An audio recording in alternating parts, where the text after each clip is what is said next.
بسم الله الرحمن الرحيم، وحياكم الله جميعا ومرحبا ألف. الله يسعدكم جميعا. اليوم إن شاء الله بعمل معكم اللي هي طريقة عمل بنت الصحن. طبعا واحدة شرفتني في القناة، الله يسعدها إن شاء الله، وكانت ضيفة جديدة عندي وطلبت مني اللي هي طريقة عمل بنت الصحن، اللي هي أتوقع اسمها سعادة دائمة. فإن شاء الله أنها تتابعني إن شاء الله، وإن شاء الله إني أكون عند حسن ظنكم وأقدم لكم كل مفيد.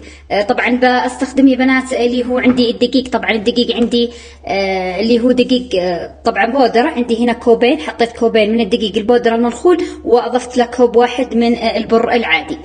طبعا هذه بالنسبة للدقيق. طبعا بستخدم يا بنات اللي هو ملعقة كبيرة من السكر، وبستخدم ملعقتين من الحليب البودرة، وبستخدم اللي هو صفار البيضة بحتاجها طبعا في الأخير إن شاء الله إذا عملت معكم اللي هي بنت الصحن قبل ما أدخلها الفرن. وعندي هنا طبعا السمنة اللي استخدمتها اللي هي سمنة فار. وطبعا عندي هنا زبدة، طبعا أنا بحطها دمج بين الزبدة والسمنة. وعندي هنا بيضتين، طبعا عندي اللي استخدمتها العدد كامل 3 بيضات، بس أنا فصلت اللي هو صفار البيضة هذه وحطيتها، ضفت البياض مع البيضتين الثانية. طبعا عندي هنا ملعقة صغيرة من الخميرة، وطبعا بحتاج اللي هو الحليب. طبعا الحليب على حسب العجينة، يعني العجين إذا عجنتوه إذا احتاج تزيدوا كمية الحليب عادي زيدوا حتى يعني تصير عندكم العجينة متماسكة.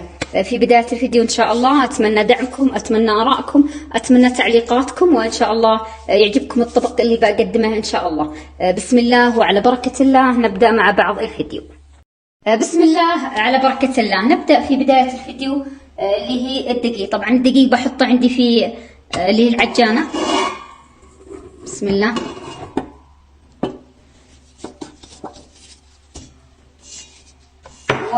وببدأ أضيف كل المكونات على العجينة عشان أخلطها، ويعني أشغل عليها وأخليها تنعجن زين. عندي طبعا هنا بيضتين زي ما قلت لكم، وعليها صفار البيضة الثالثة، وعندي هنا سكر، وبرضه عندي هنا ملعقتين حليب بودرة، وعندي برضه هنا الخميرة، وبستخدم اللي هي السمنة زي ما قلت لكم. بسم الله. طبعا أنا بحط تقريبا 3 ملاعق من السمنة، وبأضيف ملعقة أو ملعقتين من اللي هي الزبدة العادية. طبعا ببدأ أشغل عليها وأخليها تنعجن، وأضيف إليها الحليب بالتدريج. ببدأ يا بنات بسم الله أشغل عليها، وبضيف لها زي ما قلت لكم الحليب بالتدريج.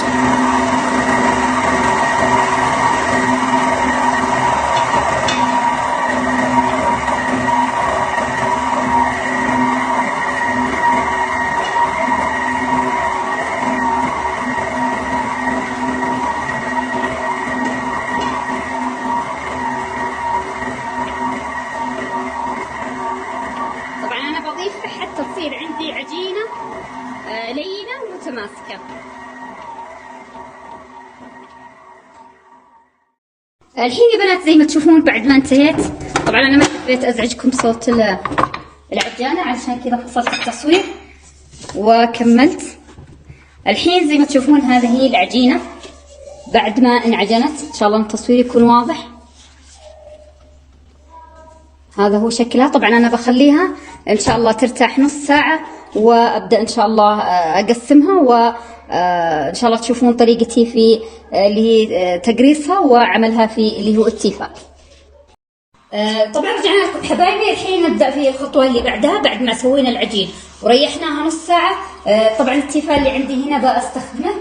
طبعا إذا عندكم تيفال معدني أو أي طاولة ممكن تسووا فيها اللي هي بنت الصحن كلها بتضبط معكم إن شاء الله، بس أنا اللي متوفر عندي اللي هو التيفال هذا. طبعا كل ما كانت الزوايا صغيرة كان أفضل، بس صراحة ما هي متوفرة عندي، فبعملها عادي في التيفال هذا. ندهن أولا بزبدة وسمنة مع بعض.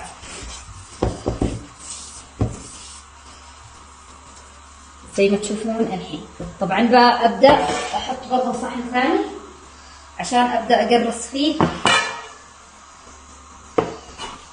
برضو بأدهنه عشان اقرص فيه اللي هي بنت الصحن الكرات هذه، وبريحها برضو كل ما سويته يعني طريقه حاولوا انكم تريحون العجين عشان تعطيكم نتيجه كويسه.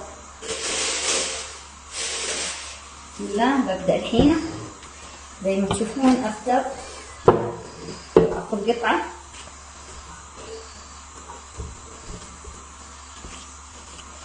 قطعه هذه زي ما تشوفون الحين، وببدا اسويها بالطريقه هذه.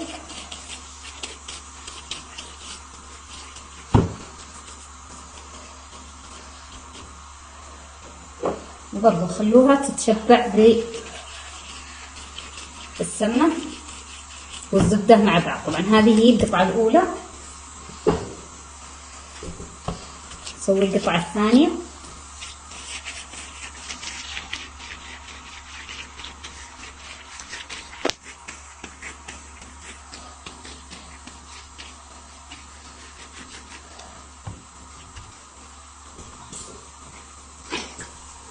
كل ما كانت عدد الكرات كثيرة كانت النتيجة أفضل.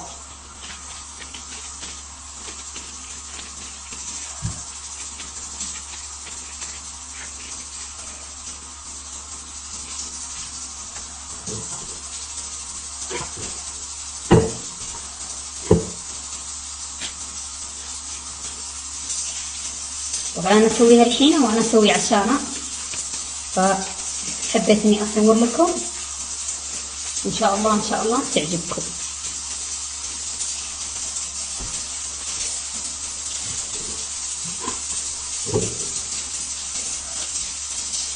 طبعا خلاص أنا بحط تقريبا 6 قطع أو 7 قطع على حسب العجين. الحين يا بنات بغطيها زي ما قلت لكم السمنة والزبدة مع بعض، وبغطي عليها بصفرة أو أي نايلون وأخليها ترتاح، وأرجع إن شاء الله أعملها معكم في التيفال. الحين ببدأ يا بنات أفرد اللي هي العجينة. طبعا بحط شوية سمنة وزبدة على الطاولة، وأبدأ أحط اللي هي العجين. طبعا أنا بفردها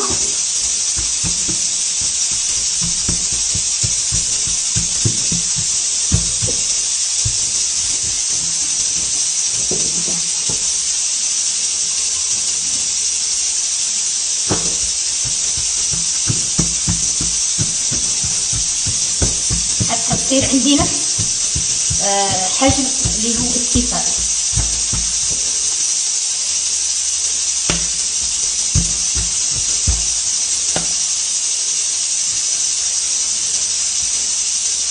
حتى لو تقطعت معكم يا بنات عادي، ما تخافون، عادي تكون نتيجة كويسة. وابدأ احطها في التيفال.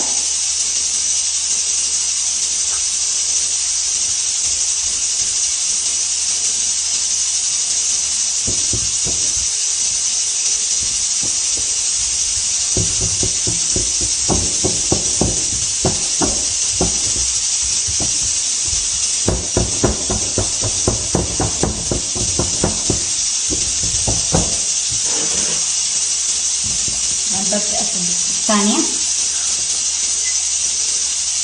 وبين كل طبقة وطبقة حاولوا انكم تحطون عليها اللي هي السمنة وشوية من الدقيق.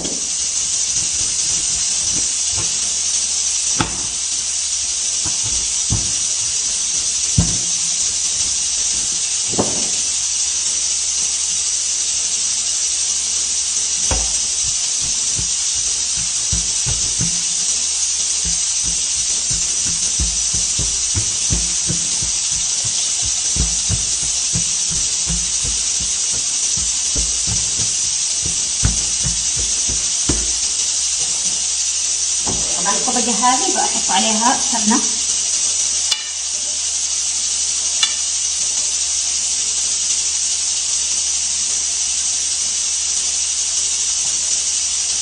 وبأنكر عليها شوية من اللي هو الدقيق،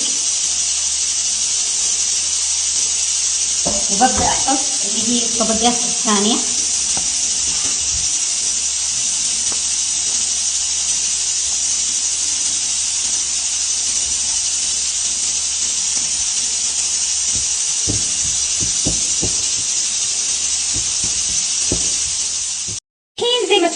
خلصت من اللي هي العجينة زي ما تشوفون، هذا هو شكلها. طبعا بعد ما خلصتها أنا بريحها إن شاء الله نص ساعة، وأرجع لكم إن شاء الله أبدأ أدهنها بصفار البيض وأدخلها الفرن، ولازم الفرن يكون حامي. بعد نص ساعة يا بنات زي ما تشوفون الحين ببدأ أدهن بصفار البيض. طبعا وجه زي ما تشوفون بنت الصحن بالطريقة هذه. حاولوا ان الصفار يوصل جميع الاطراف عشان تعطيكم نفس التحمير.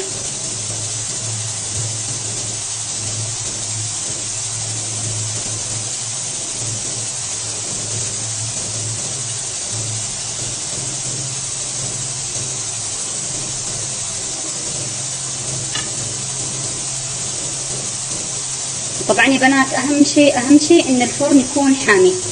والنقطة الثانية انكم لازم تريحون العجين بعد كل خطوة عشان تعطيكم نتيجة كويسة في اللي هي بنت الصحن.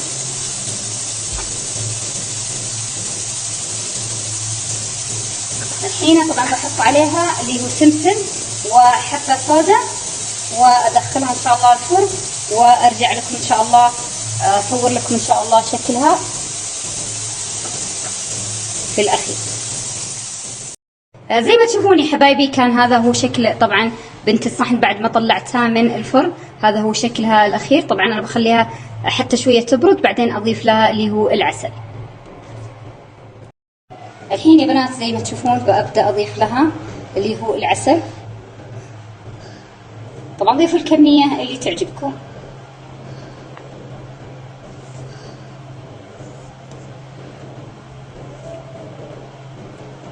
ولا تنسون الله يسعدكم اللايك، لا تنسون تنشرون رابط القناة، وأي استفسار أو أي طلبات تبغوني أسويها عادي ارسلوها في التعليقات.